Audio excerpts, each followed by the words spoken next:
So we are back with yet another She Writes event, and today we are going to go into Akansha's author journey. But before we delve into Akansha's book, Akansha, would you like to quickly introduce yourself? Sure. Thank you, Shwetha, for this interview. So I'm Akanksha, and I'm a Chopra certified health and meditation teacher and a well-being coach. I'm also a positive intelligence coach and an ex-IBMer, and I have extensive corporate experience, out of which 20 plus years in finance, IT, and I have my own coaching training venture, and I help people rewire mind, raise vibration, align purpose, and to live a life of abundance and freedom. So that's a little bit about me. So beautiful. And if we were to delve into the book, and I can see it in the background there as well, the Untold Legend. If you were to, go back to the beginning of your journey of being an author, what did you want to give birth to by writing this book? Yeah, so I think I'll answer this in two parts, because before I tell you what I wanted to give birth to, I would give you a little bit of snapshot of how the book itself got birth through me, because I had not planned on writing this book at all. It was through my son that this book has got birth. My son, 17-year-old son, crossed over in 2020, and I am connected with him spiritually. I've been a spiritual teacher for many years, but the spiritual awakening that happened after he crossed over is at a different level altogether. I thought like I lost my life altogether. But I got in touch with him, as in he got in touch with me rather, through dreams, through meditations, and this book is inspired by and written with spiritual downloads from him.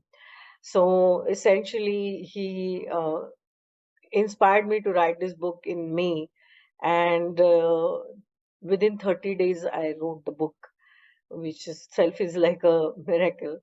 And that's how this book got birthed. And what I wanted to give birth to through this book is, so the Untold Legend, before we go on to the book itself, the Untold Legend, the title itself is the title that my son had chosen for his book when he was physically here. And he was going to write that book, and we had explored the possibilities. He didn't finish it, so I decided to carry the same title for the book.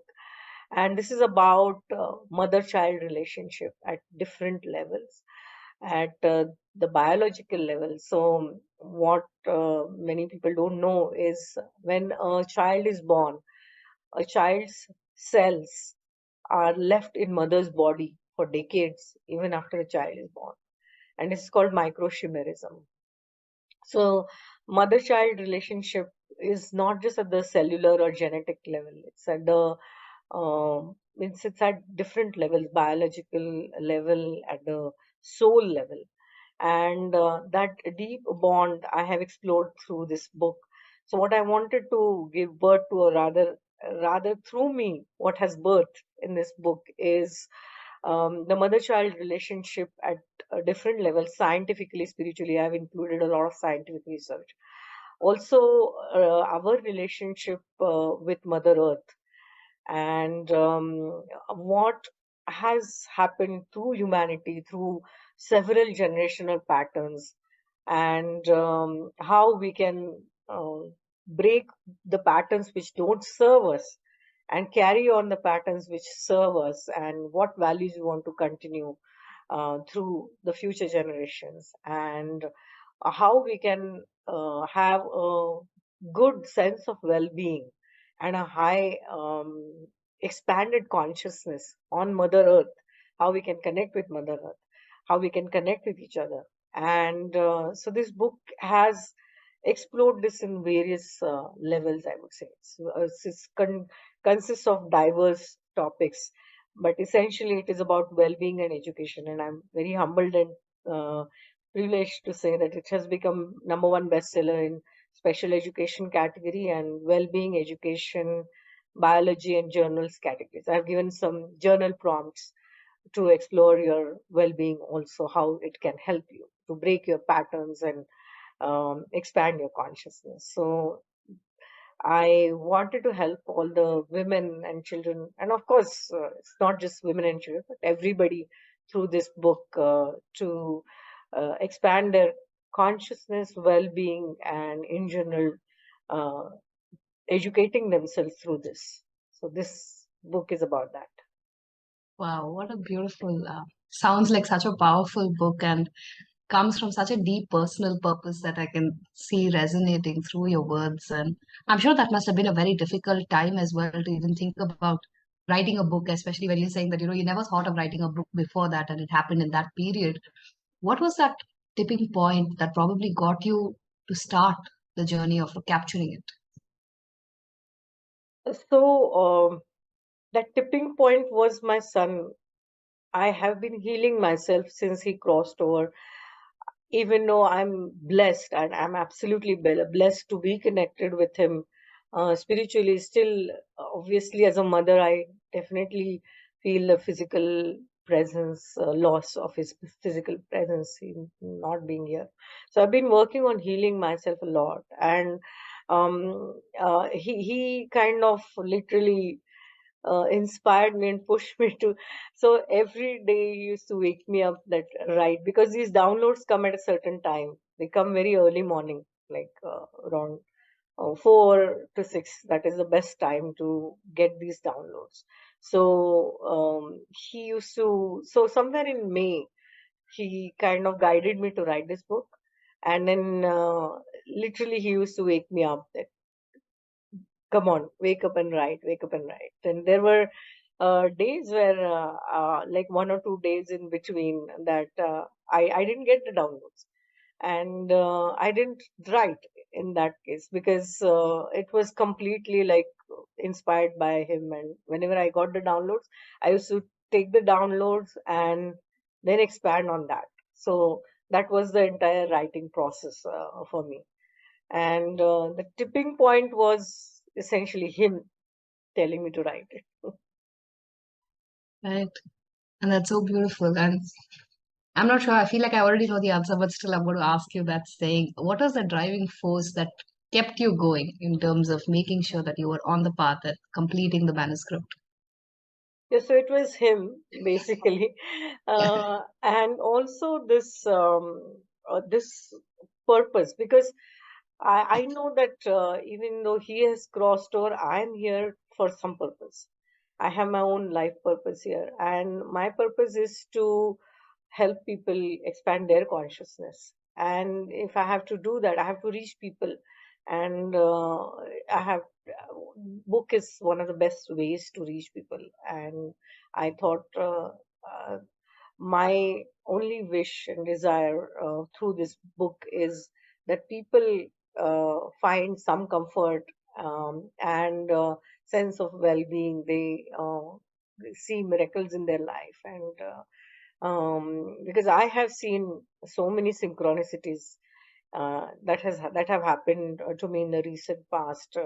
So that guidance is always accessible to us, like how my son is guiding me throughout my life.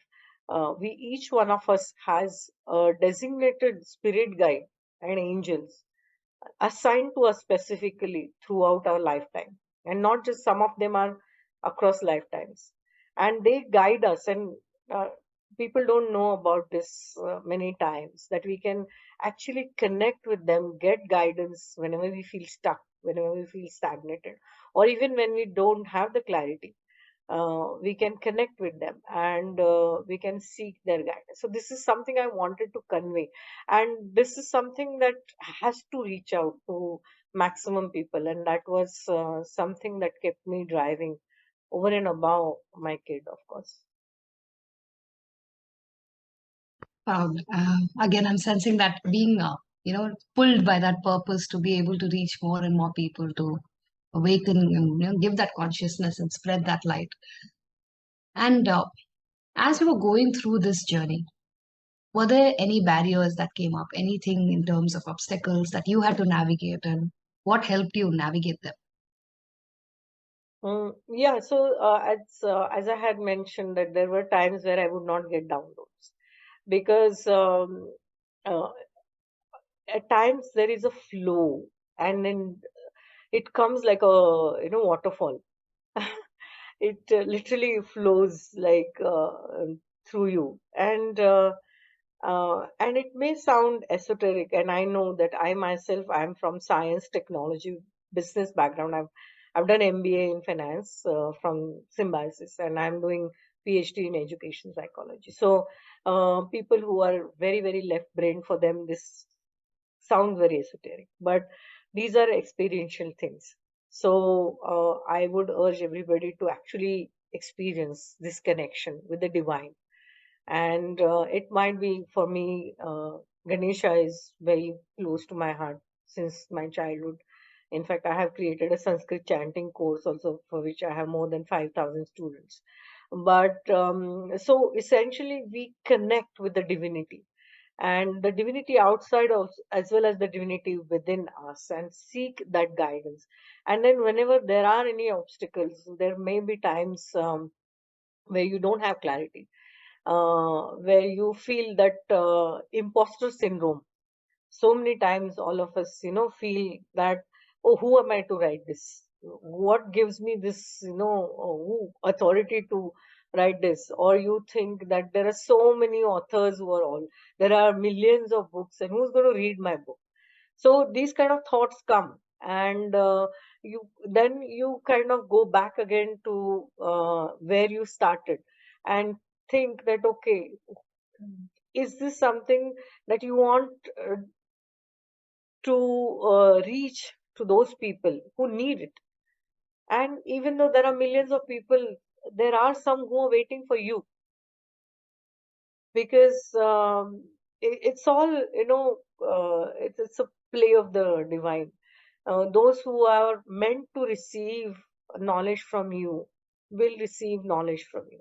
So if you are not doing the uh, purpose, I mean, if you're not doing what you're meant to do in alignment with your purpose, you're doing a disservice to yourself, to your higher self. And that is what again helped me overcome the obstacles. So even though there are so many limiting beliefs, so many doubts and self doubt and all this imposter syndrome and challenges, all these obstacles I have overcome again and again, reminding myself that it's okay. uh, I am getting guided, I'm getting supported, and I need to keep going. I need to express my truth, and I need to express it authentically, because this is my journey, and I need to uh, tell it to people so that it helps those. Yeah, one of the things I missed sharing earlier is that I had written a LinkedIn post actually on his birthday on 1st November last year. And I had hundreds and hundreds of people reaching out to me, and they could resonate with me so much, and it deeply touched them. And that is also one of the reasons. And I had mentioned over there that if something deeply from your soul wants to express itself from the depth of your soul, you need to express it at the risk of sounding vulnerable, or at the risk of being vulnerable. And that is what kept me going in spite of so many challenges and obstacles. I almost had goosebumps as I heard that, but I'm sensing again that connection with the divinity, playing such a large purpose that it overcomes whatever doubts or fears that we as individuals might face. Thank you so much for sharing that so vulnerably. Uh, Deep gratitude. I think just as we get to the end of the conversation, is there any message you'd like to share with budding or aspiring authors? Yeah, I would say that write and express your truth, because if you don't do it, you are doing a disservice to yourself and to the people who are meant to read your book. And it's fine even if it reaches 5 people, 10 people. And for me, I'm fortunate that it has already, even though it is within a short period of time, it has reached many people. And so many people have sent me photographs with the book and highlighting the chapters of the book or the pages. And I feel really privileged and grateful that people have shared this with me. When I started writing this book, I didn't have this thing in mind that it should reach those many people or something like that. I just wrote because my kid asked me to write, and because I thought it's my purpose to write, and it's my dharma to express my truth authentically. And that's why many times, especially as new authors, you may think, who am I to write this? And you will have self doubt and you will get writer's block, and all these things will happen. They're real. But you need to, and many times you will feel you're too busy to write. And how will I write? I am like doing this, doing that. You will get overwhelmed. All these challenges will come. It's important that you keep going. It's important that you sit and write. And the best time to write is early morning, where you can connect with your guides and ask for guidance, and you will receive it. Initially, you will feel, oh, this is too esoteric, or but when you actually sincerely connect, you will be able to connect whoever you believe in, whether it's universe, God, or you ask for guidance, ask for your guides, your angels, and they will guide you. And keep going and think that, yes, even if my book reaches a few people, but it has to reach those who are meant to read it. Think from that perspective and then express your truth through the book. Beautiful. Thank you so much for that, Akansha. And I definitely hope that the Untold Legend reaches as many people as it needs to, and they get the, whatever they came looking for through your book. Thank you so much. Thank you. It's been a pleasure.